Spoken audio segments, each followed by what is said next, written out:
وفرع سنة ورتي إن معد كأفوقي كلبت أنجوجو داتي وأنا لكبت ما وحنا تدك أبقوي إذن كوالين أنا يا معد كأفوقي مركا 10 كوهرين قاعدين إنه حواي هرتكن لكجر معه والسيشن أقابيسن سيد ترينين وكل أقابيسن therefore وأنا تكبت مركا قيب كنقطة مركا عياري السيد أوكي كبت هدي كود عضو هذا حنوسني سهاد الباب كبحث كورون personal branding كورت محاوى أنا وقف دنيرة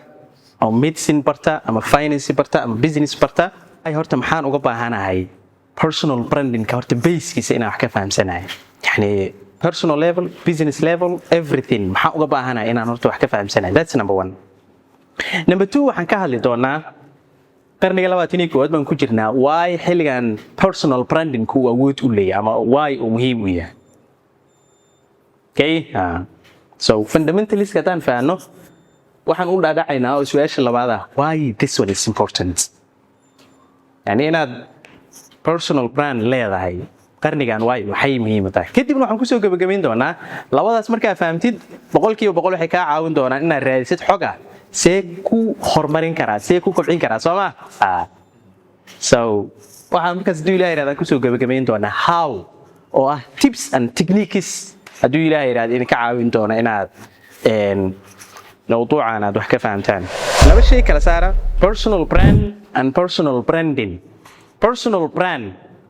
في الصومالي وحلي هذا صمت الشخصيات صمت وقت أنا صح تتكمي كسر كراء حولها واقر نزانو يا يعني صمت personal brand صمت شخصيات ING لما سعتيها personal brand بس هو definition هان concept هان أو شرح تونا personal branding مركا ING مركا لو قدر مركا محاوى صمدين واي شقل قبنا you see صمدين واي نفع ما أفوقي دوما نفع للشباب والرقي